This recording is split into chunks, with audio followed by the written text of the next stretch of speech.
Já estamos de volta com o Balanço Geral Sergipe. Você vai conferir agora uma entrevista exclusiva para a TV Atalaia que o apresentador Fábio Henrique gravou em São Paulo com o prefeito da maior cidade da América Latina, João Dória. Ele falou sobre política, administração pública e a atual situação do Brasil. Confira. Nós agradecemos já antecipadamente ao prefeito João Dória, prefeito da maior cidade brasileira, com agenda muito cheia, mas que abriu espaço para conversar um pouco com o povo sergipano através da TV Atalaia, da Rede Record de televisão, que é a TV dos sergipanos. Prefeito João Dória, é um prazer tê-lo aqui no Balanço Geral. Bom dia para o senhor. Fábio, bom dia, muito obrigado. É um prazer enorme para mim, especialmente sendo a TV Atalaia, dos amigos da família Franco, e também, como você colocou, a emissora dos sergipanos. E muito grato também pelo seu gesto, a sua delicadeza e da sua equipe de produção, de terem vindo até aqui, a sede da Prefeitura de São Paulo, para essa entrevista. Perfeito. Daqui a pouco nós vamos falar um pouco sobre política, inclusive de Sergipe. Mas, prefeito, eu queria começar perguntando qual é a opinião do senhor acerca da posição do PSDB. O governo Temer, em pesquisas recentemente divulgadas, tem apenas 3% de aprovação. O senhor defende que o PSDB, o seu partido, fique na base aliada do governo Temer ou saia da base aliada do governo Temer? Deve continuar na base aliada do Brasil, Fábio. Não faz sentido nenhum sair do governo no momento em que a recuperação econômica começa a apresentar os primeiros sinais positivos. E continuará assim. A conquista da reforma trabalhista era um desejo das pessoas de bem desse país há mais de 5 décadas. Temos aí a expectativa também da reforma previdenciária, ainda que não completa, mas já ao iniciar estabelecendo alguns pontos, sobretudo de teto, já serão úteis para o Brasil. E a continuidade do programa de desestatização, com a privatização da Eletrobras, a concessão dos demais aeroportos brasileiros que ainda são operados pela Infraero, concessão dos portos, das ferrovias, tudo isso vai modernizar o Brasil. Isso é bom para o país, isso vai gerar empregos, gerar renda, gerar movimento, melhor arrecadação para os municípios, para os estados e, obviamente, para a União. Não há como não olhar isso no melhor sentimento de brasilidade, apoiar o Brasil. E, neste momento, os 4 ministros do PSDB fazem um bom trabalho à frente dos seus ministérios. Não vejo nenhuma razão que eles deixem essas suas funções e que o PSDB deixe este apoio apenas com vista às eleições do ano que vem. O PSDB precisa e tem tido grandeza de proteger o Brasil, de proteger os brasileiros e aqueles que mais precisam das ações de resgate de emprego, para depois pensar na questão eleitoral, seja ela no plano estadual ou no plano federal. O senhor falou em privatizações. Me parece que agora o senhor está encaminhando, já encaminhou para a Câmara de São Paulo, o processo de privatização, inclusive, do AMB. Esse modelo de privatização, o senhor acredita que é um modelo que deve ser copiado pelos estados e pelos municípios brasileiros? O Estado, em determinados momentos, é um mau gestor? Invariavelmente é. Não necessariamente, mas invariavelmente é. Sobretudo onde ele não tem competência para isso. No caso de São Paulo, nós estamos fazendo um amplo programa de desestatização, tirando o Estado, no caso a Prefeitura de São Paulo, onde ela não precisa estar. A Prefeitura tem que estar onde ela é necessária para promover saúde, educação, habitação popular, transporte público de qualidade ao menor preço possível, segurança pública e serviços sociais de atendimento às pessoas que estão nas ruas, às pessoas que são dependentes, usuárias de drogas. Essa é a finalidade básica da função pública, não é administrar centro de convenções, centro de exposições, administrar autódromo, administrar sacolão, administrar mercado. Isso não é função pública, isso é função do setor privado, que administra melhor, com muito mais eficiência, sem ônus, como hoje nós temos aqui em São Paulo, gerando melhores empregos, melhores oportunidades e custos muito mais competitivos para a própria população. A população só extrai benefício quando você tem competitividade e eficiência na gestão. É só você olhar o que aconteceu com a telefonia no Brasil. Você se lembra, anos atrás, lá em Aracaju, como em São Paulo, telefone que as pessoas não lembram mais, mas é bom resgatar a memória. Era um ativo que você declarava no imposto de renda, porque tão caro que era a compra de uma linha telefônica e você tinha mercado paralelo de linhas telefônicas. Imagina que absurdo. Hoje o custo de uma linha telefônica é zero, não tem custo nenhum. Solicitou a adesão, liga, acabou, não tem que pagar custo nenhum. Então, é o Brasil moderno, o Brasil eficiente. Lembrando, aliás, que essa privatização foi feita pelo presidente Fernando Henrique, e muito criticado à época, você se lembra. Partidos de esquerda, ativistas, pessoas de incompreensão muito elevada, eram contra este programa. E o programa foi um sucesso.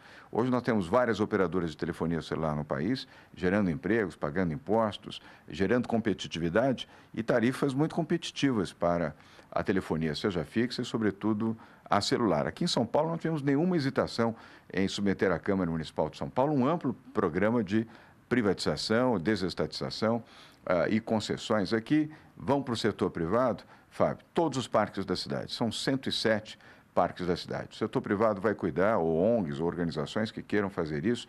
O objetivo não é gerar receita, mas é estancar despesas. Custa 140 milhões de reais para a prefeitura por ano. São mais de R$500 bilhão numa gestão, num investimento mal feito ainda por cima. O setor privado pode assumir isso e fará muito melhor, como já acontece em cidades como Nova York, como Toronto, como Los Angeles, só para citar 3 exemplos notórios. Também aqui os mercados municipais. São Paulo tem 16 mercados. Os mercados também vão ser concessionados para o setor privado.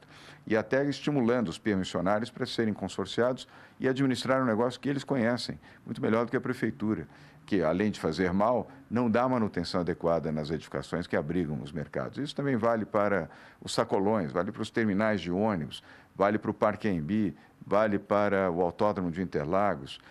A prefeitura tem mais de 1.300 imóveis, Fábio, que não têm utilidade nenhuma, exceto serem objetos de invasão e de despesa, de manutenção e segurança para a Prefeitura de São Paulo. Vamos fazer um fundo imobiliário e vender tudo isso para quem oferecer a melhor proposta.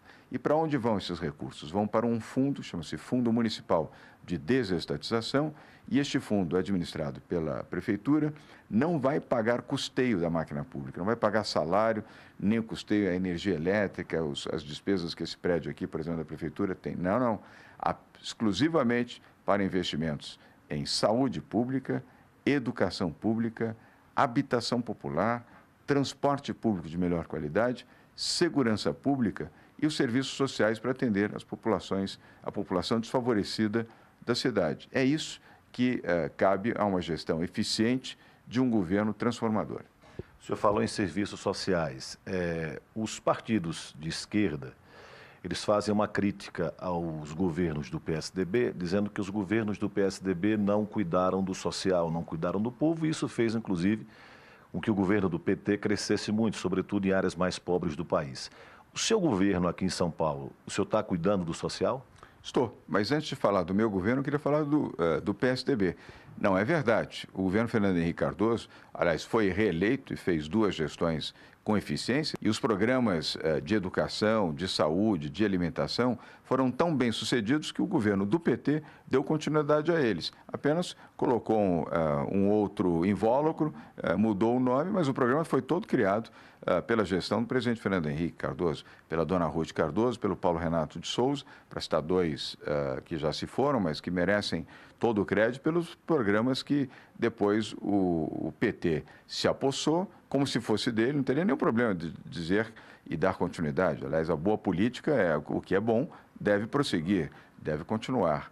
Mas se apossou, diz que o Lula que criou e não deu o crédito devido ao presidente Fernando Henrique. Em relação aqui à cidade de São Paulo, a prioridade é o atendimento à população desfavorecida da nossa cidade. Por isso, o projeto Vida Nova, que é o que atua para as pessoas em situação de rua, e o projeto Redenção para as pessoas que são psicodependentes, que são usuárias de drogas, o programa do Trabalho Novo para geração de emprego, e estamos conseguindo novos empregos no setor privado, apesar de toda a crise econômica do país, e o programa Empreenda Fácil para valorizar o empreendedorismo como uma atividade econômica fundamental para São Paulo e para o país, e também porque ela é geradora de emprego. Um pequeno empreendedor, quando abre o seu negócio, ele já abre destinando 1 ou 2 empregos. Depois ele vai crescendo, de 2 vai para 10, para 20, para 30, para 50, e à medida que ele se torna uma média e pode chegar até uma grande empresa, ele estará gerando